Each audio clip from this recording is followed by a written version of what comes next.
हो गए पहले। ओके। हमने लास्ट लेक्चर में चुंबक वगैरह पढ़ लिया। आज हम पढ़ेंगे अर्थिंग।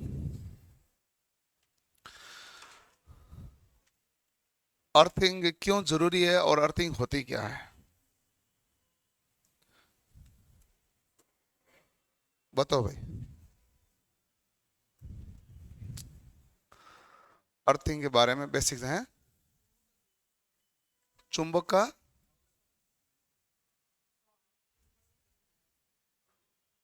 लास्ट में कर लेंगे, कोई दिक्कत नहीं, ठीक है ना। लास्ट में करा दूंगा मैं आपको। क्लास एंड करते हैं, मुझे याद दिला देना, ठीक है ना। ठीक। सबसे पहले हम देखते हैं एक सिंपल एग्जांपल्स है अर्थिंग क्यों जरूरी है। जैसे ये हमारे पास रेड वाला वायर है, वो हमारे पास लाइव तार है, और ये आपके इलेक्ट्रिकल इक्विपमेंट है। आप मान लो ये कूलर है, और कूलर की बॉडी कौन सी है, धात्विक बॉडी है, धातु वाली बॉडी है। और इसमें एक तार कौन सा आएगा भाई, लाइव वाला आएगा, और दूसरा तार कौन सा जाएगा भाई, न्यूट्रल वाला, ठीक है ना, लाइव और न्यूट्रल। अब गलती से जो लाइव वाला तार है ना, वो बॉडी को टच कर गया। गलती से किसको टच कर गया, बॉडी को, ठीक है। अब बॉडी को टच कर गया, तो हमारे पास बॉडी को टच कर लिया, लेकिन हमारे पास क्या है कि जो बॉडी है ना, उसको अर्थिंग हमने कर रखा था। बॉडी को क्या कर रखा था, अर्थिंग। अर्थिंग कर रखा था, तो ये जो सारी धारा है वो कहां चली गई, जमीन में। जिस आदमी ने टच किया, बताओ इसके अंदर झटका आया क्या, नहीं। अच्छा, इसके अंदर झटका क्यों नहीं आया, कि इस व्यक्ति है ना, इस व्यक्ति का प्रतिरोध है 1000 ओम। इस व्यक्ति का प्रतिरोध कितना है, 1000 ओम। जहां हमने अर्थिंग की है, इसका प्रतिरोध 1 ओम है या 2 ओम है, या लास्ट कई जगह, कुछ जगह पर 8 ओम तक हो जाते हैं, बट ज्यादातर 1 ओम, 2 ओम या 0.5 ओम होता है। तो यहां प्रतिरोध क्या है, कम। जहां प्रतिरोध कम होता है यानी कि बाधा कम, और जहां बाधा कम है तो धारा क्या बहेगी, ज्यादा। तो ज्यादा से ज्यादा धारा कहां चली गई, अर्थिंग में, ठीक है, तो जमीन में चली गई। और इसमें हमने न्यूट्रल वायर को भी तो अर्थिंग करके रखते हैं, तो न्यूट्रल वायर है, तो आप चाहो तो ऐसे पुरोहित मान लो, यहां अर्थिंग ऐसे हो गई, ठीक है। यदि मान लो हमने अर्थिंग नहीं कर रही होती, अर्थिंग नहीं की हुई है, यह है कूलर की बॉडी, यहां पर आया फेज और लाइव तार कूलर की बॉडी के टच हो गया, अर्थिंग हमने कर रखी है क्या, नहीं। अब जैसे आदमी टच करेगा, तो बताओ धारा को रास्ता ये मिलेगा कि नहीं मिलेगा, जमीन के लिए ये मिलेगा। यदि इस व्यक्ति ने मोटे सोल के जूते पहन रखे हैं, तो बताओ इसको रास्ता मिलेगा क्या, नहीं। यदि मोटे सोल के जूते पहन रखे होते, तो ये कुचालक होता, रास्ता मिलता नहीं, रास्ता नहीं मिलता तो आदमी के झटका नहीं आता। तो कोई भी इलेक्ट्रिकल काम करते समय तो क्या करता है, वो मोटे सोल के जूते पहन लेता है, गीले नहीं होने चाहिए और सूखे होने चाहिए, ताकि उसको परिपथ पूरा बनेगा ही नहीं। और जैसे आप जमीन पर पैर टच करोगे तो परिपथ क्या बन जाएगा, पूरा। अब इसने मोटे सोल के जूते भी पहन नहीं रखे थे, इसलिए परिपथ क्या बन गया, पूरा। और अब देखो ये जमीन के अंतर्गत धारा जा रही कि नहीं जा रही, और वो पूरा जमीन के अंदर ही जाके न्यूट्रल के अंदर जाएगी। लेकिन इस आदमी को झटका आएगा कि नहीं आएगा, आएगा। तो इससे हमारे पास मानव या जनजीवन की रक्षा करने के लिए, सुरक्षा करने के लिए हमें क्या जरूरी हो जाती है, अर्थिंग। अर्थिंग हमारे पास उपकरण की भी सुरक्षा करती है, और हमारे पास पूरे सिस्टम की भी सुरक्षा करती है, ठीक है। यहां तक तो कोई परेशानी नहीं है, सिंपल लॉजिक है कि अर्थिंग क्यों जरूरी है। अर्थिंग हमारे पास सुरक्षा के लिए जरूरी होता है, ठीक है। अब अर्थिंग के लिए, अर्थिंग का प्रतिरोध क्या होना चाहिए, कम होना चाहिए, ठीक है। इसलिए हम क्या करते हैं कि खड्डा खोदते हैं। खड्डा खोदेंगे तो नीचे थोड़ी नमी आएगी, तो ठीक है, कम। मान लो नमी नहीं आई, नीचे नमी आती है ना, हम कहते हैं ना तय है, पानी का वाटर लेवल का तय हो जाता है ना, नमी आ जाती है। मान लो नमी नहीं आई, कोई बात नहीं, हम क्या करेंगे, पानी डाल देंगे। चारकोल और नमक है, उनका मिश्रण डाल देंगे, पानी डाल देंगे, तो क्या बना देंगे, नमी। जितनी नमी होगी उतनी हमारे पास प्रतिरोध का मान कम होगा। जितना प्रतिरोध का मान कम होगा, धारा क्या होगी, ज्यादा होगी। आजकल तो देखो इतना ज्यादा अपन को अर्थिंग करना नहीं पड़ता है, या फिर आपने ध्यान दिया नहीं होगा अर्थिंग के बारे में। आपके गांव में जैसे मान लो जहां से भी आपके कनेक्शन आ रहे हैं वहां पर भी एक अर्थिंग की होती है, और यदि कुछ दिनों तक वहां पर पानी नहीं दें तो आपके घर पे ना बल्ब धीमे जलने लग जाते हैं। फिर जैसे आप पानी डालोगे उसमें, और वैसे ही वो रोशनी तेज हो जाएगी। ये आप तुरंत हाथों हाथ दे सकते हैं, ये हाथों हाथ ये 5 मिनट के भीतर भीतर हो जाता है। पानी तेज तक पहुंचा, इतने में पूरा बल्ब जला। होता है कि नहीं होता है? क्योंकि जब सूखा हो जाता है नीचे वाला भाग पूरा बड़ा, तो इसमें हमारे पास प्रतिरोध का मान बढ़ जाता है। प्रतिरोध बढ़ जाता है तो धारा को आगे जाने का रास्ता नहीं मिलता, और धारा का प्रवाह तभी होगा, धारा कहेगी मैं आ रही हूं तो आगे जाऊंगी, यहां रुकी हुई नहीं रहती। धारा का ही मामला, यदि आगे जाने का रास्ता कम है तो धारा का प्रवाह भी क्या होगा? कम। आगे जाने का रास्ता ज्यादा है तो धारा का प्रवाह भी क्या होगा? ज्यादा। आगे जाने का रास्ता है ही नहीं तो धारा का प्रवाह होगा ही नहीं। इसलिए जब इंसुलेशन होता है तो धारा का प्रवाह नहीं होता, और हमारे पास चालक होता है तो धारा का प्रवाह होता है। प्रतिरोध जितना कम होगा धारा का प्रवाह क्या होगा? ज्यादा होगा। तो एक इलेक्ट्रीशियन है जो लाइव तार में भी, मतलब लाइव विद्युत सप्लाई चल रही है तब भी वो तार जोड़ देता है, क्योंकि उसने क्या पहन रखे हैं? जूते, मोटे सोल के जूते पहन रखे हैं, तो उसको झटका आने का चांसेस है नहीं, क्योंकि ओपन परिपथ है। लेकिन यदि वो जूते पहन ले, एक फेज और एक न्यूट्रल को पकड़ ले, फिर जूते बेचारे क्या करें? फिर उसमें क्या होता है? उसमें परिपथ ऐसे बनता है कि इधर तो आपने फेज पकड़ा और इधर आपने न्यूट्रल पकड़ा, तो आपके शरीर में से तो झटका गया ना भाई, तो परिपथ हो गए ना शरीर के अंदर से, सर्किट बन गया। यदि मान लो केवल फेज होता तो फेज अंदर नहीं जाता, क्योंकि आगे जाने का रास्ता नहीं है। ठीक है, यदि आपके पास फेज और न्यूट्रल है तो आगे जाने का क्या मिला? रास्ता। और उसी समय न्यूट्रल का तार टूटा हुआ है तो भी रास्ता नहीं है। तार भले ही हो लेकिन आगे तार टूटा हुआ है तो धारक पूर्व हो गया क्या? नहीं, धारक पूर्व तो हमारे पास पूरा रास्ता होना ही चाहिए। तो अब आपको ये पता चल गया होगा अर्थिंग जरूरी क्यों है भाई? तो बताओ क्यों जरूरी है? मानव की सुरक्षा के लिए, जीव जंतुओं की भी सुरक्षा करनी है, बढ़ो सबकी करनी है। जीव जंतु करते हैं ना सुरक्षा भाई। जैसे अंतिम खंबा लगाते हैं, जहां पर भी आपके विद्युत कनेक्शन आते हैं, अंतिम खंबा जहां लगाया जाता है तो ये होता है पोल, जिसे हम कहते हैं खंबा कह दो, पोल कह दिया। आरसीसी के बने होते हैं सामान्यतः, और आरसीसी की जगह बड़े हैं तो स्टील टावर के होंगे ज्यादा क्षमता वाले, और 11 के भी 33 के भी किसके बने होते हैं? आरसीसी वाले। अब आरसीसी वाले में ये जो लाइन होती है इसे आप क्या कहते हो? Cross arm. लोहे की एंगल होती है उसे क्या कहते हैं? Cross arm. क्रॉस आर्म के ऊपर क्या लगा होता है भाई? इंसुलेटर। क्या लगा होता है? इंसुलेटर, कुछ चालक होता है।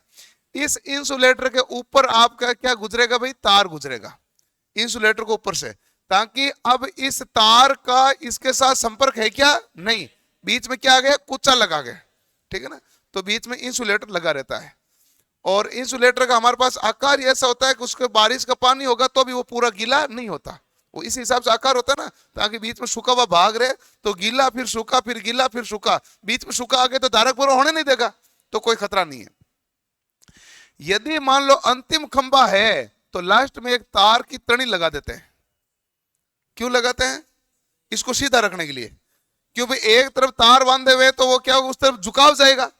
झुकाव क्यों जाएगा? कि झोल खाएगा। झोल मतलब भार जितना ज्यादा होगा झोल उतना ही क्या होगा? ज्यादा होगा। ठीक है, तो हम इसकी सुरक्षा करने के लिए, इसको सीधा रखने के लिए क्या लगा देते हैं? एक तार के द्वारा बांध देते हैं। जो तार द्वारा बांधते हैं ना, इसके बीच में एक यहां पर इंसुलेटर लगाते हैं। यहां पर भी क्या लगा देते हैं? एक इंसुलेटर। इंसुलेटर लगा देते हैं, लगभग 3 मीटर ऊंचाई पर लगाया जाता है। कूदे तो हाथ नहीं लगा पाए। ठीक है ना, तो ये जो इंसुलेटर लगाते हैं वो क्या कहलाता है भाई? स्टे इंसुलेटर कह दो, या आप कह दो गोई इंसुलेटर। ठीक है ना, इसको गोई वायर भी बोलते हैं, तो गोई इंसुलेटर कह दो या स्टे इंसुलेटर कह दो। एक इंसुलेटर कह देते हैं, इसका नाम क्या हो जाता है? एक इंसुलेटर।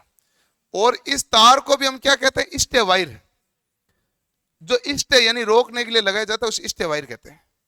तो हमारे पास इंसुलेटर यहां भी लगाया जाता है, क्योंकि ये जो तार है ना, इस तार के आके कोई गाय भैंस भी तो टच हो सकती है, जानवर भी टच हो सकते हैं, आदमी भी टच हो सकता है, इसलिए इसकी भी हमें क्या करनी पड़ती है? सुरक्षा। इसलिए ये किया जाता है।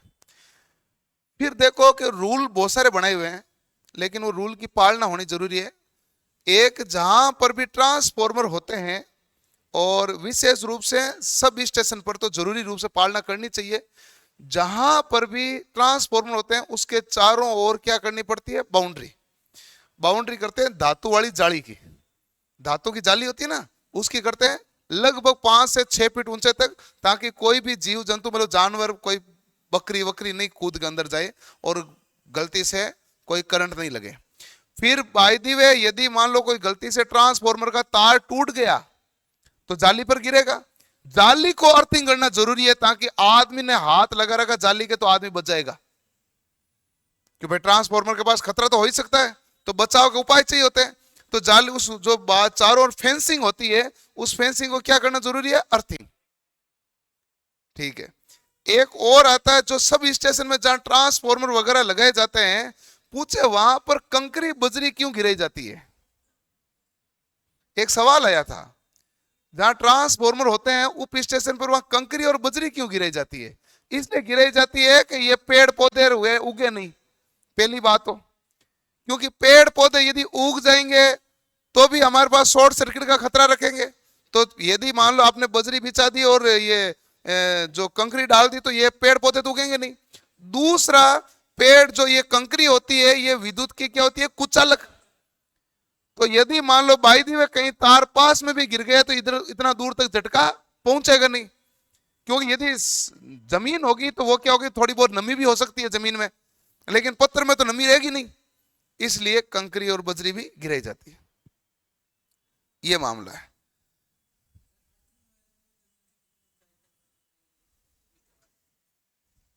मैं बताया 3 मीटर। कौन से नीचे फनल? अरे फनल वनल छोड़ तू भी, कहाँ फनल में गया? फनल मैं बताऊंगा आगे देख, अरे ये फनल है रही, ये फनल है इधर है। अभी कहाँ तू तू ये यही तेरे, मैं पहले भी कहता था, तू आगे की टेंशन ले लेता फालतू की, तू मुद्दे पर प्रेजेंट पे जी। पहली बात तो हम अभी पढ़ रहे हैं, हम पढ़ क्यों रहे? हम अभी यही पढ़ रहे हैं, हम पढ़ क्यों रहे? ताकि आपको भाई देखो, जैसे मान लो मैंने खंबे वाला उदाहरण दिया तो आपको याद रहेगा कि भाई इतना ऊंचाई पर लगाया जाता है, हम पढ़ क्यों रहे। दूसरी बात है कि अब आपको अर्थिंग करने की जरूरत पड़ी क्यों है? जबकि आपके पास घर पे बैटरी है, बैटरी का आप हाथ लगा तो दोनों तार में आपको झटका आया क्या? नहीं आया। फिर आप अर्थिंग क्यों करते हैं? तो कोई ना कोई तो लिमिट होगी। अर्थिंग कितने वोल्ट से ऊपर करनी चाहिए? कितने वोल्टेज हमारे पास हो तब अर्थिंग करनी जरूरी है? कोई ना कोई तो लिमिट होगी। जैसे मान लो तुमने एक है ना, एक मंजिल की बिल्डिंग बनाई, एक मंजिल ग्राउंड फ्लोर है, तो आपको फायर की एनओसी लेनी पड़ेगी क्या? नहीं लेनी पड़ेगी। वो कहेगा करंट, मतलब आग वाग लगे तो भाग जाना, और क्या करोगे?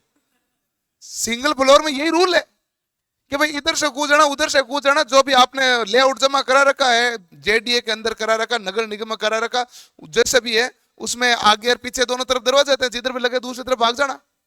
ठीक है। यदि आपने फर्स्ट फ्लोर है तो भी साइड तक लगभग लगभग जगह पर कोई अर्थिंग जरूरी नहीं है कि फर्स्ट फ्लोर है तो कूद जाना। एक मंजिल से कूदेगा तो मरेगा तो है नहीं तू, यहां तक तो अर्थिंग नहीं।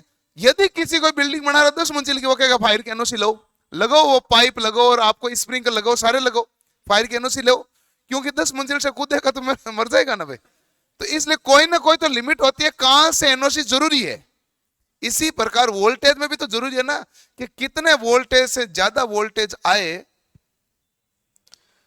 कितने वोल्टेज से ज्यादा है। नहीं, कमेंट में देखो, छोरों उत्तर आ रहा है उनको, ऑनलाइन वालों को। तुम अपना बताओ। 125 125 वोल्ट से अधिक वोल्टेज आते हैं तो अर्थिंग करना क्या हो जाता है? आवश्यक। 125 वोल्ट से पहले अर्थिंग करना जरूरी नहीं है। 90 वोल्ट पर विद्युत का झटका आता है, आदमी मरता नहीं है, 90 वोल्ट पर विद्युत का झटका आता है। 125 पे थोड़ा ठीक है, 230 पे भी अच्छा खासा झटका आ जाता है। मतलब ऐसा नहीं कि मर जाए आदमी, तो कई बार तो अच्छी किस्मत होती है 11 केवी से बच जाता है, और नहीं तो 11 केवी, तो 11 केवी 11,000 वोल्ट है, और हमें 125 के बाद अर्थिंग करना क्या हो जाता है? जरूरी। तो आप सोचो वो कितना ज्यादा वोल्टेज है। लेकिन किसी व्यक्ति को विद्युत का झटका आए तो केवल वोल्टेज अनिवार्य नहीं है, धारा का मान भी अनिवार्य है। जैसे मान लो 1 मिली एम्पियर तक धारा संवेदनहीन है, पता ही नहीं चलता कोई करंट बह रहा है। 5 मिली एम्पियर तक की धारा सुरक्षित मान है, यानी मीठा मीठा करंट आ रहा है, आता है ना, महसूस हो रहा है, हाँ आ रहा है वो बड़ा, तो मीठा मीठा करंट 5 मिली एम्पियर तक क्या है सुरक्षित मान। 20 मिली एम्पियर पर दर्दनाक झटका आएगा जिसमें मसल्स में खिंचाव आएगा, ठीक है ना, 20 मिली एम्पियर पर क्या आएगा, मसल्स में खिंचाव आएगा। और 50 milli ampere per heart attack की संभावना हो सकती है, और 1000 मिली एम्पियर पर मौत की संभावना है। भाई आपके उसमें उसमें क्या दो चीजें हैं, मैं बता दूं, संभावना वाली लाइन में बता दूं। आपकी नीमी की किताब में तो यह लिखा है 1000 मिली एम्पियर पर निश्चित मौत है, कन्फर्म डेथ, लेकिन ये जो किताब तो लिखी है, परंतु आंकड़े होते हैं ब्यूरो ऑफ इंडियन स्टैंडर्ड के होते हैं। BIS ने जो रूल बुक जारी की है उसके कवर पेज पे भी उन्होंने ये लिख रखा है कि 1000 मिली एम्पियर पर मतलब मौत की संभावना है, इसलिए मैंने संभावना बोला। BIS ने जो लिख रखा वो संभावना है, नीमी ने लिख रखा वो लिख रखा निश्चित मौत है, ठीक है। तो ये हमारे पास है, तो करंट का भी महत्व है, वोल्टेज का महत्व है। अब देखो, आप कभी भी कोई वायर लेके आते हैं मार्केट से, कि साहब आपको है ना मुझे 50 मीटर वायर चाहिए, वायर लेके आते हैं, तो वायर में दो चीजें आती है, आप लेके आते हो तो, एक तो होता अंदर चालक और एक होता बाहर कुचालक। पैसे दोनों के दे के आते हो ना, एक तो अंदर चालक का देते हो और एक बाहर के कुचालक का देते हो, तभी तो वायर बना, पूरा केबल बनी, वायर केबल ऐसी तो होती है, ठीक है। जो अंदर चालक होता है वो हमारे पास डिपेंड करता है धारा पर, इसलिए किसका बना होना चाहिए, तांबे का। किसका बना होना चाहिए, तांबे का। तांबे में प्रतिरोध क्या होता है, कम, तो धारा का प्रवाह क्या होगा, ज्यादा। तो एक तो तांबा वाला होगा तो महंगा होगा ही, ऑब्वियसली बात है, ठीक है। तो एक तो इस पर डिपेंड करता है चालक, दूसरा जो कुचालक है वो निर्भर करता है वोल्टेज पर। कुचालक धारा पर निर्भर, कुचालक निर्भर किस पर करेगा, वोल्टेज पर। कुचालक का जो पोर्ट मतलब ये क्षमता होती है वो किस में मापी जाती है, कुचालक की क्षमता किस में मापी जाती है, केवी पर mm में, किस में मापी जाती है, यानी कि प्रति mm मोटाई का तार कितने किलो वोल्ट को रोक सकता है। प्रति mm मोटाई का तार 1 mm मोटाई, जैसे मान लो मैंने लिख दिया 20 केवी पर mm, इसका मतलब 1 mm मोटाई है तो 20 किलो वोल्ट को क्या करेगा, रोक देगा। उससे ज्यादा वोल्टेज आएगा तो हमारे पास केबल क्या करेगी, ब्रेकडाउन। तो ब्रेकडाउन किसका होगा, वोल्टेज का। ब्रेकडाउन किसका होगा, वोल्टेज का, क्योंकि इंसुलेशन आप किसके अनुसार लगाते हैं, वोल्टेज के अनुसार, और चालक जो होती है वो किसके अनुसार है, धारा के अनुसार, ठीक है। तो यहां तक तो आपको कोई कंफ्यूजन है नहीं। तो ये तो है सिम है, हाँ, तार की थिकनेस माप सकते हैं ना। वैसे तो क्या है कि आपके माप है, कोई कोई का पता नहीं, मैं आपको बता दूं, परीक्षा में सवाल आ जाए कि तार की थिकनेस कैसे मापी जाती है, तो दो विधि होती है। एक विधि होती है SWG, स्टैंडर्ड वायर गेज। इसका कार्य ही होता है कि तार की मोटाई ज्ञात करना। 0 से 36 SWG तक होता है, 0 वाला होता है बड़ा और 36 वाला होता है छोटा, ठीक है। दूसरा ज्ञात करने की विधि होती है माइक्रोमीटर द्वारा। माइक्रोमीटर क्या होता है, अति सूक्ष्म मापी यंत्र है, आपके सिलेबस में है माइक्रोमीटर। तो माइक्रोमीटर के द्वारा क्या मापी जाती है, तार की मोटाई। तो तार की मोटाई दो जगह मापी जाती है, एक तो SWG के द्वारा और एक होती है माइक्रोमीटर द्वारा। अमेरिका में एक AWG भी चलता है, अपने AWG नहीं चलता, अपना यहाँ क्या चलता है, SWG, ठीक है ना। तो वहां से तार की मोटाई को मापी जाती है।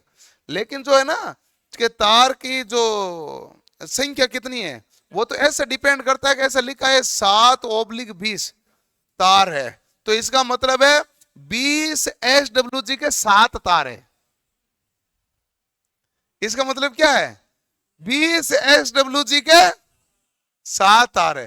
3/20 लिखता है तो क्या होता है, 20 SWG के 3 तार है, और 7/10 लिखता है तो 10 SWG के 7 तार है, ये होता है वो। तो इससे कहते हैं कोरों की संख्या, इससे क्या होता है, कोर की संख्या, 7 कोर की संख्या हो गई। और कोई सवाल, कोई भी सवाल आपके जो भी मन में आ रहे हैं तारों से संबंधित, वायर से संबंधित, हम जो इसको पढ़ना शुरू करना है ना, उससे पहले बेसिक जानकारी होनी अच्छी बात है, हाँ। है?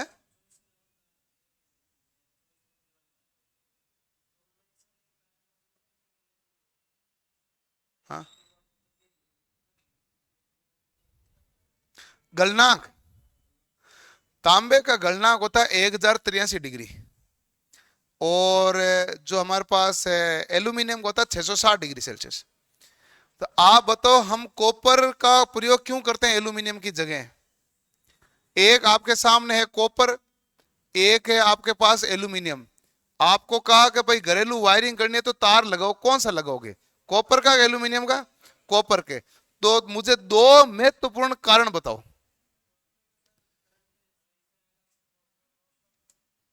सही से कुछ नहीं होता, आप आंकड़ा बताओ आज। सही से कोई अपना कोई मंडी पे थोड़ी बैठे हैं गांव में। 1083 है इसका, इसका गलनांक 660 है। तो एक तो ये है कि कॉपर का अच्छा मामला। दूसरा, कॉपर की अच्छी बात बताओ।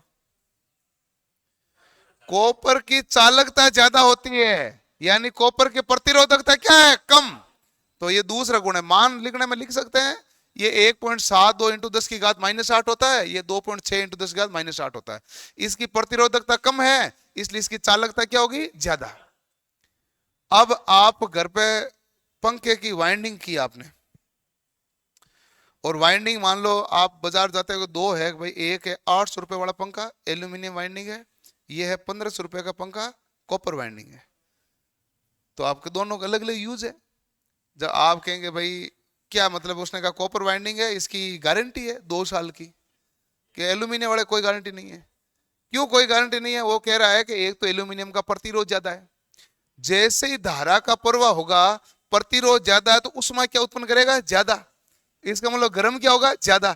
एक तो प्रतिरोध ज्यादा होने के कारण गर्म ज्यादा हो रहा है, और दूसरा उसका गलनांक बिंदु भी जल्दी आ रहा है। एक तो गर्म ज्यादा हो रहा है और गलनांक बिंदु भी क्या आ रहा है, जल्दी। तो वाइंडिंग कभी भी उखड़ सकती है, नहीं सकती, जल जाएगी। कॉपर वाले में उनको कन्फर्म है, एक तो इसका प्रतिरोध कम, दूसरा गलनांक बिंदु बहुत दूर। तो कितनी देर चलेगा, तो इतना आसानी से 1083 तक पहुंचेगा नहीं, इसलिए वो गारंटी ले लेते हैं। यदि पहुंचता तो गारंटी थोड़ी लेते, इसलिए वो गारंटी लेते हैं। गारंटी का कारण तो यही होता है। ठीक है क्या? एल्यूमिनियम के क्या चलते हैं? क्या पंखा? हाँ, ये कब हुआ?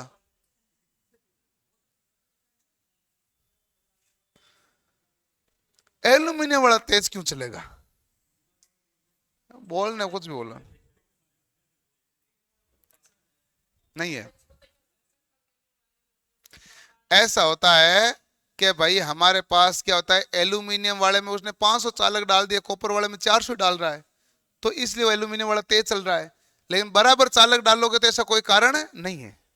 वो तो वो खुद ही करा, क्योंकि एल्यूमिनियम क्या है, सस्ता, कॉपर क्या है, महंगा। तो इसलिए तो वो क्या है, वो तो क्या है कि कोई पॉइंट नहीं, वो तो बेचने के लिए करना पड़ता है। बाकी ये तो कोई पॉइंट नहीं ना, पॉइंट तो ये रहे ना, मेन कारण तो ये रहे ना, कारण तो ये रहा है। वो कहता था दुकान वाला। बाकी तो आप मार्केट जाओ ना, आपको बता देगा 600 आरपीएम चाहिए, 750 चाहिए, 900 चाहिए, 1440 आरपीएम चाहिए, 1500 आरपीएम चाहिए, 1200 आरपीएम, अलग अलग मिलता है ना भाई। जितने आरपीएम का आप चाहते हो उतने आरपीएम का आपकी मोटर मिलती है आपको, सब अलग अलग आरपीएम की होती है। चाहे पंखा हो चाहे कोई सा भी सामान ले, सबका अलग अलग रेटिंग होती है। और कोई सवाल? हाँ, इलेक्ट्रिक झटका, मैंने कहा नहीं आपको, 1 मिली एम्पियर तक तो सुरक्षित है, पता ही नहीं, मतलब सुरक्षित मतलब पता ही नहीं चल रहा।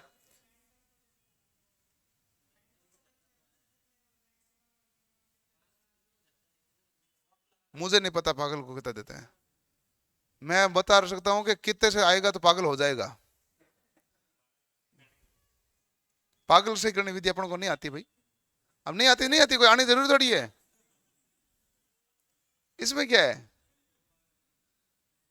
नहीं आती। अब जबरदस्ती कोई आंकड़ा थोड़ी बोलूंगा मैं। कितने? एक बायो मेडिकल करके एक सब्जेक्ट चलता है इंजीनियरिंग में, इलेक्ट्रॉनिक्स वालों के। वो इसलिए चलता है कि थोड़ी सी ईसीजी क्या होती है, ईईजी क्या होती है, इन सब के बारे में इंजीनियरिंग वालों को पढ़ाते हैं। और डॉक्टर वालों को भी एक ऐसा सब्जेक्ट चलता है जिसमें वो बताते हैं इक्विपमेंट क्या होता है, ताकि तुम दोनों आपस में बात करो तो तुम दोनों समझ सको हो क्या रहा है। क्योंकि डॉक्टर को काम में लेना है, आपको बढ़ना है।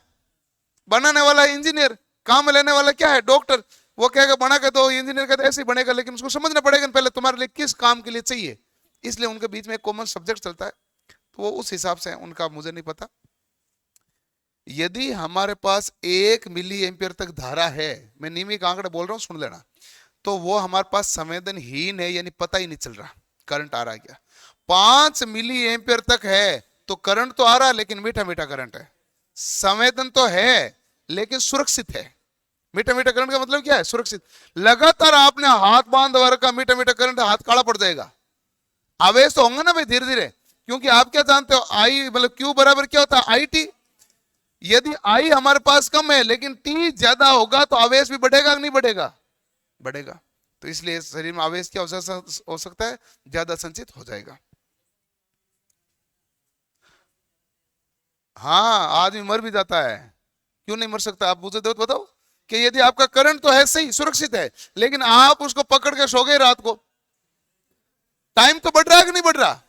शरीर में तो कुल आवेश सही होते हैं। फॉर एग्जाम्पल, जैसे 50 मिली एम्पियर करंट है, आपके पास आया 2 सेकंड के लिए, तो बताओ टोटल कितने कुलाम आया भाई? 100 मिली कुलाम आया। कितना कुलाम हुआ शरीर में आवेश? 100 मिली कुलाम आया। ठीक है, इसकी बजाय 5 मिली एम्पियर धारा यदि 20 सेकंड के लिए आए तो ये भी हमारे पास क्या हो गया? 100 मिली कुलाम। शरीर में तो आवेश ही आ रहे हैं। हम कहते हैं कि किसी के शरीर से करंट फूटा, करंट क्या फूटा? आवेश ही तो निकला है। आवेश कहां से निकलेगा? जहां प्रतिरोध क्या होगा? कम। प्रतिरोध कम कहां होता है? जैसे हथेलियों में होता है, काक में होता है, पैरों की तलियों में होता है। जहां प्रतिरोध कम होगा वहां से क्या होगा? करंट फूटेगा, आवेश निकलेगा।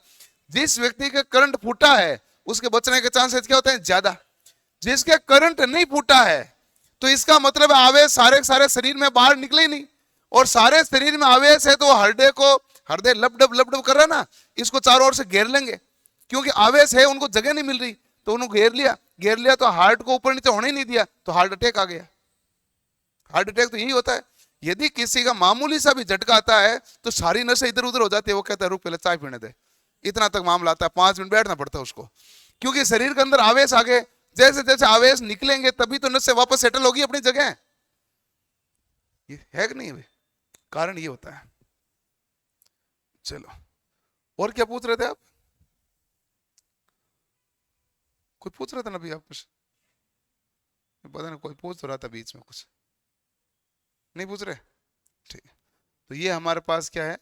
बेसिक है। वायर गेज का खांचा अंदर अधिक चौड़ाई होती है, क्यों? पता नहीं क्या है। वायर गेज का खांचा अधिक चौड़ाई होता है क्यों? ऐसा कुछ नहीं होता है। वायर गेज में हमारे पास 0 से लेकर 36 तक छेद होते हैं। 0 वाला बड़ा होता है, 36 वाला क्या होता है? छोटा होता है।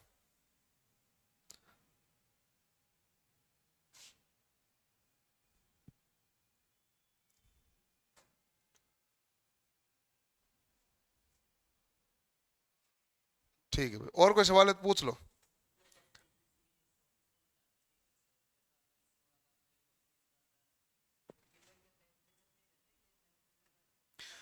पहली बात तो ये है कि 2019 में रूल आया है ये कि अब जो सॉकेट है 6 एम्पियर 240 वोल्ट के होंगे। 2019 से पहले ये सॉकेट 5 एम्पियर के होते थे। 2019 का रूल है, अमेंडमेंट कर दिया है, नियमों में संशोधन किया गया है। जैसे भारत में संविधान संशोधन होता है ना, ऐसे भी इलेक्ट्रिकल वाले भी नियम है, उनमें भी संशोधन करने पड़ती है। तो उसमें क्या है कि 6 एम्पियर को कर दिया। 6 एम्पियर होती है रेटिंग। घरेलू वायर में जो धारा प्रवाहित होती है उसकी रेटिंग है 6 एम्पियर और 240 वोल्ट। यानी कि इस सॉकेट को 6 एम्पियर दोगे और 240 वोल्ट तक दोगे तब तक ये सही चलेगा। यदि 6 एम्पियर से ज्यादा धारा दे दिया तो इसका मतलब ये जल सकता है। तो इसकी कैपेसिटी होगी ना, लिमिट होगी सॉकेट की, ये उसकी क्षमता है। एमसीबी लगाते हैं ना, 6 एम्पियर 12 एम्पियर 16 एम्पियर 32 एम्पियर जो भी है, उसमें होता है कि वो होती है उसकी रेटिंग। यदि आपने फ्यूज लगाते तो फ्यूज की भी क्या होती है? रेटिंग। आपने घर में एसी लगे, बाहर 6 एम्पियर वाली एमसीबी लगे तो एमसीबी ट्रिप मार जाएगी, डाउन। फिर आप ऑन किया, फिर एसी ऑन किया, डाउन। 16 एम्पियर लगाई तो कोई बात नहीं, चल गया। लेकिन आपने एसी के साथ साथ घर में 4-5 चीजें और चलाई, डाउन। क्या कहा भाई आपके एसी है ना थोड़ा ज्यादा पावर वाली, 32 वाली लगानी पड़ेगी। इसका मतलब हो कि जब ज्यादा धारा प्रवाह हो रहा है, भाई एमसीबी हो चाहे फ्यूज हमारी सुरक्षा के लिए, और हमने उसको यह कह रखा है फ्यूज, फ्यूज काम क्या करता है, सुरक्षा कैसे करेगा, नहीं कैसे करेगा वो, उसको कैसे पता चलेगा तुम्हारा लोड ज्यादा हो गया है? गरम गरम गरम कैसे होगा, धारा ज्यादा होगी तो। भाई सबसे पहले तो फ्यूज ही बना है, फ्यूज हमारे पास करता है उसमें सिद्धांत पर काम। उसमें सिद्धांत क्या होता है, H बराबर आई स्क्वायर आर टी। अब यदि मान लो हम, मेरे पास ये देखो कि पहले यहां पर मैंने फ्यूज लगा रखा था, ठीक है, और इधर मैंने बल्ब लगा रखा था, बल्ब मेरा जल रहा था, फ्यूज मेरा ओके, कोई दिक्कत नहीं है। गलती से बल्ब हो गए शॉर्ट सर्किट। क्या हो गया, अब शॉर्ट सर्किट है तो धारा यहां से आई यहां गई, बताओ ये प्रतिरोध मेरे काम का है क्या, नहीं। तो यहां प्रतिरोध क्या हो गया, कम। जैसे ही प्रतिरोध कम हुआ धारा का मान क्या हो गया, ज्यादा। और धारा का स्क्वायर है, प्रतिरोध तो एक बार है, धारा कितनी बार है, 2 बार। धारा का स्क्वायर है तो धारा ज्यादा होने से ऊष्मा क्या हो जाएगी, ज्यादा। और धारा ज्यादा बहेगी तो ऊष्मा उत्पन्न क्या होगी, ज्यादा। और ज्यादा उत्पन्न ऊष्मा होगी तो ये क्या हो जाएगा, टूट जाएगा। टूट जाएगा तो हम बचाएंगे, आगे धारा आएगी नहीं। ये टूटेगा तभी तो बचेंगे कि भाई इससे ये टूट गया। यदि मान लो ये 3 एम्पियर पे टूटना चाहिए, आपने लगा दिया 8 एम्पियर का, तो 8 एम्पियर तो आया नहीं, तब तक टूटा ही नहीं। इसलिए हम उसी रेटिंग का लगाते हैं जिस रेटिंग की हमें क्या होती है, आवश्यकता, उसी रेटिंग का लगाते हैं, ठीक है। उसकी रेटिंग निर्धारित करनी पड़ती है ना भाई। जैसे मान लो मैंने कहा कभी एमसीबी ट्रिप नहीं करेगी, अब मैं लगा दी ज्यादा रेटिंग की, तो फिर मैंने एमसीबी लगाई क्यों, जब कभी ट्रिप ही नहीं करी तो मैंने लगाई क्यों, मैंने लगाई इसीलिए कि ट्रिप करे ताकि बच जाए। कि शॉर्ट हुआ, उसने कहा कोई बात नहीं ट्रिप नहीं करेगी, तो ट्रिप नहीं करेगी तो एमसीबी क्या करेगी, एमसीबी का काम है ट्रिप करना। और यदि वो ट्रिप नहीं कर रही तो फिर क्या काम किया, यदि कहीं शॉर्ट हुआ है, लोड बढ़ा है, धारा ज्यादा हुई है, तो ट्रिप करनी चाहिए कि नहीं करनी चाहिए, करनी चाहिए, ठीक है। कई बार कहेंगे सर ऐसे स्थिति में क्या है कि हमारे 3-4 उपकरण होते हैं ना, एक साथ चालू कर देते हैं तो एमसीबी ट्रिप करती है, जिसके कारण ना वो उपकरणों को कईयों को बंद करना पड़ता है, नहीं तो दिक्कत आती है। ये अच्छी बात है। अच्छी बात क्यों है, क्योंकि तारों की भी तो क्षमता है। आपने यदि तारों को उसकी क्षमता से ज्यादा धारा प्रवाह करोगे तो तार गर्म होगा कि नहीं होगा, और वायर गर्म होगा तो फिर वायर भी क्या होगा, शॉर्ट। कई बार वायर जलते भी है और वायर शॉर्ट भी होते हैं, गर्म हो जाते हैं। कोई भी तार हो, ज्यादा लंबे समय तक धारा प्रवाहित करोगी तो ऊपर इंसुलेशन लगा हुआ, लेकिन हाथ लगा के देख लेना थोड़ा गर्म होगा वो। तो इसका मतलब है कि आपके पास जितनी रेटिंग का तार लगे हुए उसी रेटिंग की क्या लगानी चाहिए, एमसीबी। कौन सी बुक से पढ़ा रहे हो, मैं मेरी बुक से पढ़ाता हूं। हाँ, एमसीबी को टाइम ही नहीं मिलता, उससे पहले हो जाता है। एमसीबी को तो तब टाइम मिलेगा ना जब कुछ टाइम दोगे, चाहे एमसीबी हो चाहे फ्यूज हो, प्रोसेस में टाइम लगता है। फॉर एग्जांपल फ्यूज को यदि उड़ने में 2 सेकंड लगता है तो एमसीबी को लगता है 0.5 सेकंड। एमसीबी जल्दी ट्रिप करती है लेकिन टाइम तो लेती है। धारा गई, हाई धारा गई, चुंबकीय प्रभाव, एमसीबी में कौन सा प्रभाव, मैग्नेटिक, तो ये जल्दी क्रिया कर देगा। जबकि फ्यूज में क्या है, हीटिंग। आपने हीटर लगाया, एकदम गर्म थोड़ी हुआ, हीटर धीरे धीरे गर्म होता है। बल्ब होता है वो भी धीरे धीरे गर्म होता है, बल्ब पूर्ण प्रकाश देता है, धीरे धीरे गर्म होता है। उसको चाहे पहले 1 सेकंड लगो, 2 सेकंड लगो, 3 सेकंड लगो, 4 सेकंड लगो, टाइम लगेगा नहीं लगेगा। फिलामेंट है, उसमें क्या है, तार है, और आप बंद करोगे तो वो धीरे धीरे बंद होगा। मतलब एक बार बंद तो हो गया, सप्लाई बंद हो गई, वो विकिरण बंद हो गई, लेकिन वो है ना फिलामेंट, वो लाल होता है, लाल से वो धीरे धीरे काला पड़ेगा। होगा कि नहीं होगा, क्योंकि ये करंट का मामला है।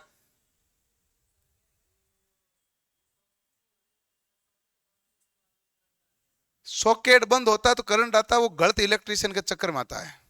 कैसा होता है? इसीलिए आपको इसमें एक नियम पढ़ाया जाता है कि स्विच सदैव फेज में लगाना चाहिए। और फेज में था नहीं था मैं बताऊं तू रुक। देखो 11,000 वाली वोल्टेज आएगा तो सब आएगा, कोई काम नहीं करेगा। आपने लगाया सिस्टम 230 के अनुसार, आया 11,000, तो आप सोचो उसकी 30 गुना 40 गुना आई है, तो बताओ क्या छोड़ेगी? उसका पता चलता भी तो नहीं है ना। और तो क्या है कि कोई आपका तार है जो डायरेक्ट ट्रांसफॉर्मर के अंदर शॉर्ट हो जाता है। कैसे होता है? ट्रांसफॉर्मर है और इसमें ट्रांसफॉर्मर के अंदर 11,000 आ रही कि नहीं आ रही? आ रही है। और वापस आगे कितनी आ रही है? मान लो 415 या 230 आ रही है, आ रही है। गलती से ये तार इधर टच हो गया, अब बता क्या होगा? और कैसे जाएगी? और कोई तरीका थोड़ी ना है। यहां तो ऊपर वाले टर्मिनल में टच होगा और यहां फिर अंदर वाले में टच होगा। ट्रांसफॉर्मर के अलावा कोई 11,000 दे सकता है कि आपको? 11,000 को रोकता भी तो ट्रांसफॉर्मर है। तो यदि गलती से आया तो गलती भी तो इसी की होगी, है? वो जो तार डाला है वो एक बार टच हो गया, तार जल के टूट गया होगा, बाकी बच गया। भाई तार बीच में ना कोई दो खुंटी लगी होती है ना, उन खुंटी के बीच में एल्यूमिनियम का तार टच हो गया होगा। ये कॉपर की बनी हुई, कॉपर वाला जला नहीं, उससे पहले एल्यूमिनियम पहले जल जाता है, तो एल्यूमिनियम जल गया, खत्म हो गया मामला, आपको पता भी नहीं चला, वैसा वैसा रह गया, 11,000 आ भी गया। आने का कारण केवल ट्रांसफॉर्मर होता है। ट्रांसफॉर्मर के अलावा कोई तरीका नहीं होता है, क्योंकि 11,000 है किसके पास? ट्रांसफॉर्मर के पास। और कम करके देता कौन है? ट्रांसफॉर्मर। उसने कहा आज नहीं कर रहा हूं कम, पूरा आ जाएगा।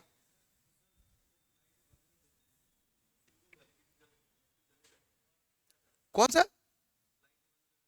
हाँ ना,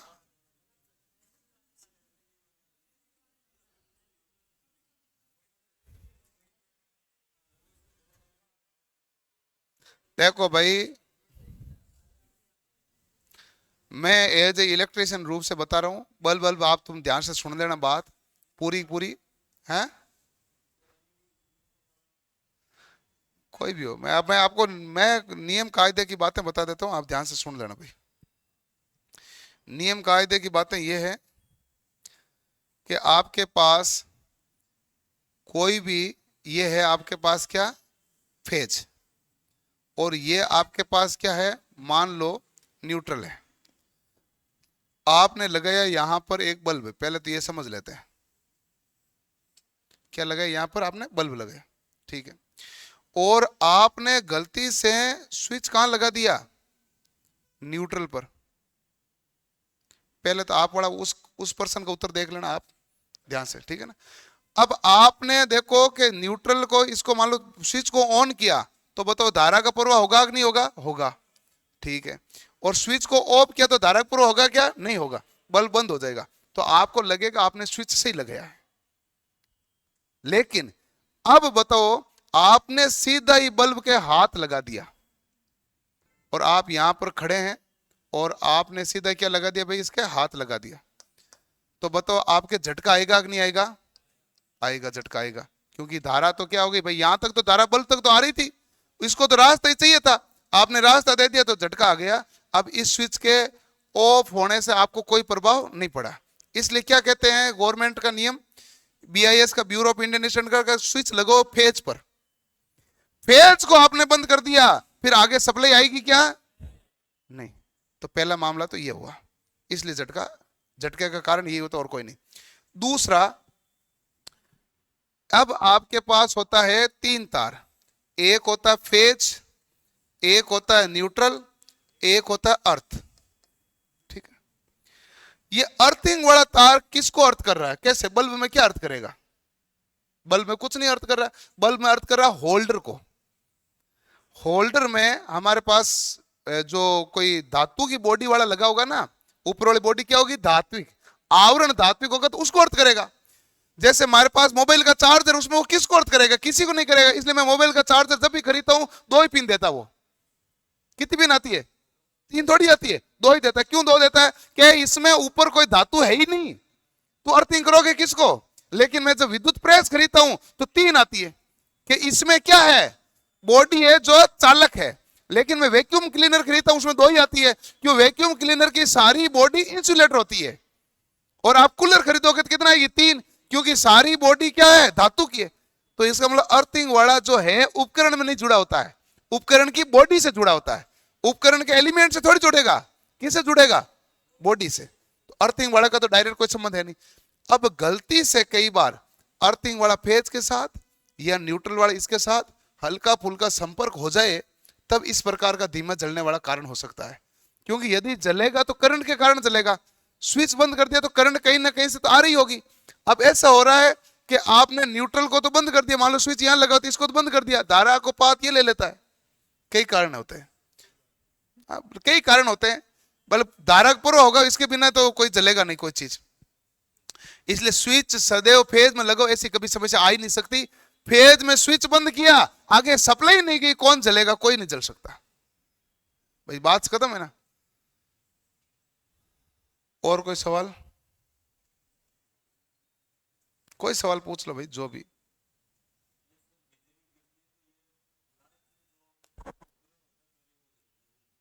क्या होता है? बिजली गिरती है तो? हाँ हाँ, इसका कारण यह है, आप देखो कि यदि मान लो यहां तार है, मैंने आपका हाथ पकड़ के इस तार को हाथ लगाए तो पहले झटका आपको आएगा, क्योंकि धारा का पूर्व अर्थिंग आपके वहां से हो रही है। मैं तो बीच में क्या हुआ? चालक। मैं बीच में क्या हुआ? चालक। मेरे नीचे से यहां तो धारा कम गई, और उतनी धारा तुम्हारे तरफ से गई, तुम्हारे तो जितनी धारा थी पूरी पूरी गई, इसलिए लास्ट वाले को करंट। करंट भी तो आता है ना ऐसे, एक आदमी किसी हाथ पकड़ के हाथ लगाएगा तो दूसरे को करंट क्या आएगा? ज्यादा। कारण ये होता है, आवेश ट्रांसफर होता है आगे से आगे। ये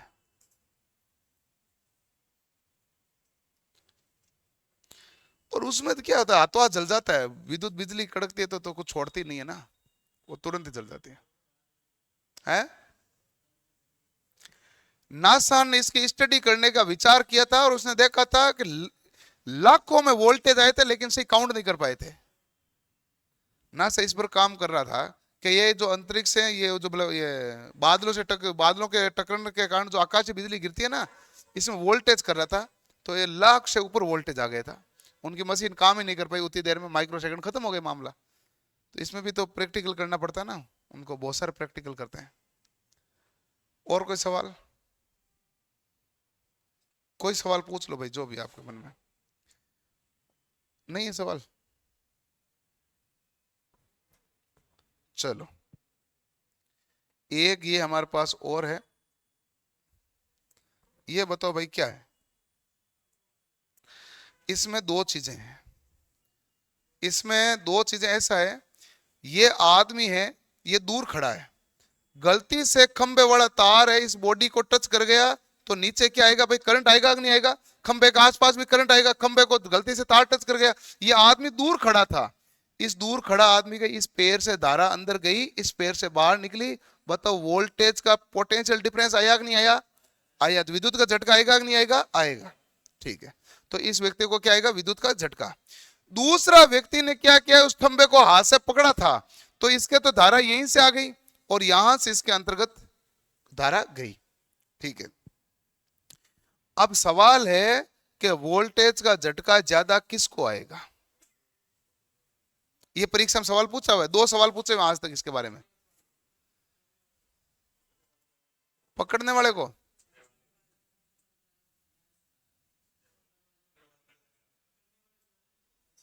जिस पर वोल्टेज ड्रॉप ज्यादा होगा उसको झटका क्या आएगा? ज्यादा। जिसका वोल्टेज ड्रॉप कम होगा झटका क्या आएगा? कम आएगा। तो उसके कारण, जैसे हमारे पास 2 पोटेंशियल होता है, एक होता है टच पोटेंशियल,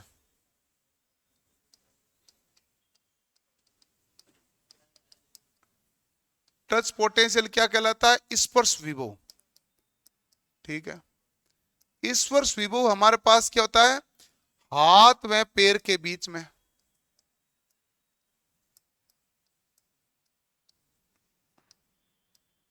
ठीक है, और एक होता है स्टेप पोटेंशियल। इसको हिंदी में क्या कहूंगा? चरण विभव।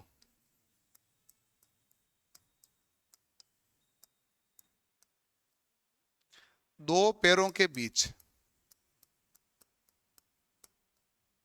हमारे पास यहां पर आप देखो वोल्टेज ड्रॉप क्या होगा, ज्यादा। जितना ज्यादा दूरी होगी उतना ही ज्यादा रेजिस्टेंस होगा, ड्रॉप क्या होगा, ज्यादा। और यहां ड्रॉप क्या होगा, कम। तो ध्यान रखें सदैव हमारे पास स्पर्श विभव का मान स्टेप विभव से क्या होगा, ज्यादा होगा। चरण विभव से क्या होगा, अधिक होगा। स्टेप विभव का मान हमारे टच पोटेंशियल का मान हमारे पास स्टेप पोटेंशियल से ज्यादा होगा। ठीक है, स्पर्श विभव का मान चरण विभव से अधिक होगा। हाई टेंशन टावर है, ट्रांसमिशन टावर, एक ही बात होती है। हाई टेंशन टावर ट्रांसमिशन ही होता है, और हाई टेंशन में कोई डिस्ट्रीब्यूशन थोड़ी होगा। आपके जो सप्लाई आ रही है, डिस्ट्रीब्यूशन कहां से शुरू होता है, कौन से ट्रांसफॉर्मर से? सारे जहां से उत्पादन हो रहा है रस्त हम सभी ट्रांसफॉर्मर ही है, जीएसएस है। जीएसएस को कहते हैं सब स्टेशन, और हमारे पास सब स्टेशन से वितरण का काम शुरू होता है, सब स्टेशन तक ट्रांसमिशन होता है, कि बीच में किसी को बांटना नहीं है, सीधा आगे जाओ आगे जाओ आगे जाओ, तो ट्रांसमिशन है। बांटने का काम कहां से शुरू होगा, जीएसएस से शुरू होता है। इसे हम क्या कहते हैं, वितरण कहते हैं। जीएसएस पे तो लाइट एनी टाइम आनी चाहिए ना, फिर कहते हैं यहां कितने देना है, इसको कितने घंटे देनी, इसको कितने घंटे देनी, कौन तय करता है, जीएसएस। तो जीएसएस होता है, वहां पर हमारे पास वितरण होता है। जीएसएस से लेके आपके गांव के बाहर की तरफ जो ट्रांसफॉर्मर है, या गांव के अंदर ट्रांसफॉर्मर लगा हुआ है, वहां तक जो सीधी लाइन आएगी वो कहलाएगी प्राथमिक वितरण। उस वितरण लाइन से, मतलब ट्रांसफॉर्मर से आपके घर के सामने जो खंबा है वहां तक लाइन आएगी, वो कहलाएगी सेकेंडरी वितरण। ठीक है, और उस लाइन से आप तार डाल के घर पे लाइट लाओगे, उसे कहते हैं सर्विस लाइन। सर्विस लाइन उसे तो कहते हैं ना, जो उपभोक्ता को पहुंचाएगी। तो आपको तो एक तीसरा तार डालना पड़ता है, तो वो क्या होती है, सर्विस लाइन। लाइन ऐसी होती है। ठीक है,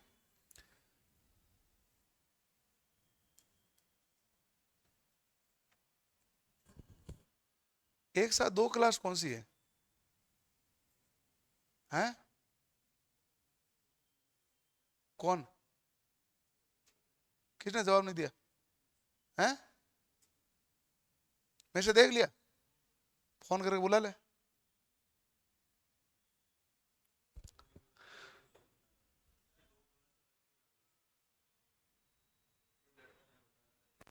कौन सी लगती है, वो तो वही तो पता करो ना।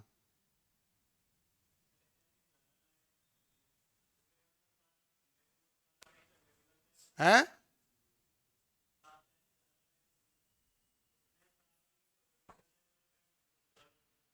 33,000 वाली में, 33,000 वाली या उससे ऊंची वाली में, सब में करंट महसूस किसी में भी हो सकता है। इसलिए जितना ज्यादा वोल्टेज होता है उतना ही मिनिमम हाइट रखनी पड़ती है, न्यूनतम हमारे पास ऊंचाई रखनी पड़ती है। पहली बात तो ये होती है। वो करंट महसूस होता है क्योंकि मैग्नेटिक इफेक्ट हो जाता है, चारों ओर चुंबकीय प्रभाव आ जाता है। नमी के समय प्रभाव बहुत ज्यादा आता है, और आप कहते हो ना ये प्रभाव आता है, आपको प्रभाव आया नहीं है।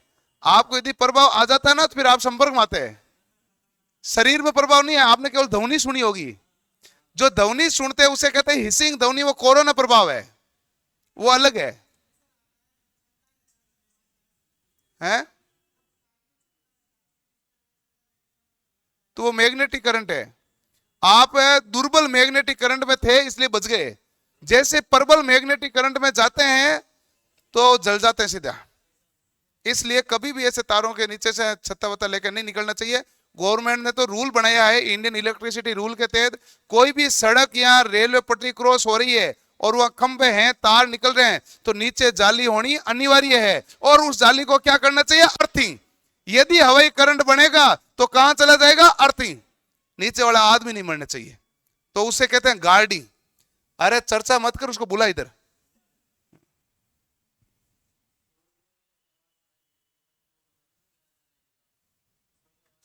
वो इलेक्ट्रिकल इंटरफेस है, अलग मामला। वो इलेक्ट्रिकल इंटरफेस अलग मामला। जैसे ऐसा था ना, मेरा मोबाइल पड़ा है, ठीक है, और स्पीकर पास में, मेरे मोबाइल में घंटी आएगी, उससे पहले चूं चूं करेगा स्पीकर। इसे कहते हैं रेडियो व्यतिकरण। क्या कहलाती है, रेडियो व्यतिकरण कहलाती है वो। ठीक है, अब इसलिए एक आपके और भी परीक्षा में सवाल आया था, बताइए कि जो घरेलू थिएटर, होम थिएटर बनाते हैं, तो उसमें साउंड के तार और पावर के तार अलग अलग खांचों में क्यों डाले जाते हैं, एक साथ क्यों नहीं रखे जाते हैं? रेडियो व्यतिकरण के कारण। जो भाई आपने घर में होम थिएटर मान लो कोई बनाया तो स्पीकर लगाएगा, स्पीकर वाले तार और एक इलेक्ट्रिकल वाले तार एक ही पाइप से नहीं जाएंगे, इनकी पाइपें क्या रखनी पड़ती है, अलग अलग। किस कारण से? रेडियो व्यतिकरण के प्रभाव से बचने के लिए कारण है ये। इसलिए उसका कहते हैं ऐसे नहीं आप सोचो भाई इतना पाइप तो जा ही रही है, स्पीकर को तार डाल दे, वो कहते हैं गलत है। ये सवाल आया हुआ आपके, ये सवाल आया हुआ। गार्डिंग बोलते हैं, गार्डिंग मतलब सुरक्षा, गार्डिंग यही होती है ना भाई। सर गांव में डिम लाइट क्यों आती है, सप्लाई देते ही इतने, लोड ज्यादा है। अब ये कोई सवाल थोड़ी है। आपने यदि मान लो आपके पास लोड ज्यादा है और आपूर्ति कम है तो क्या होगा भाई, डिम ही आएगी, पावर पूरा मिलेगा ही नहीं ना। इसलिए उसे हम क्या कहते हैं, डिम लाइट कह देते हैं। ठीक है, कौन? हाँ है, हाँ भाई ये दो और साथ में कौन सी चल रही है? किसकी, किस खुशी में लगे रीजनिंग पहले?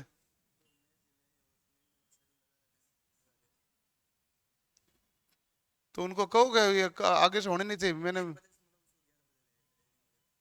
मैंने उनको पहले भी मना किया था, उन्होंने वापस शुरू कर दिया।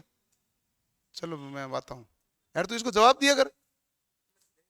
नहीं नहीं दे भाई, मैं दे तो मैं बुलाऊं तो कौन एडो भोड़ो मैं हूँ नहीं। जवाब दिया कर आटू आटू, मैसेज मेरी क्लास से कोई भी मैसेज आए तो उसको प्राइम पर जवाब देना पहले, ठीक है ना?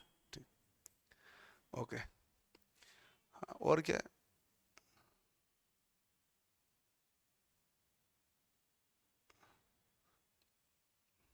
और तो कोई सवाल नहीं है, और आपका कोई सवाल है तो पूछ लो भाई, पूछ लो फिर। आप आज लेक्चर तो हो गए इसमें, बेसिक जानकारी में हो गए ना। हम लिख नहीं डिस्कशन किया, बेसिक जानकारी है तो पूरी सारी जानकारी अनिवार्य जानकारी है, जो आपको बेसिक जानकारी जरूरी है ताकि आपको पता चल सके क्या पढ़ना है क्या नहीं पढ़ना है, ठीक है ना? क्लास को एंड कर दो।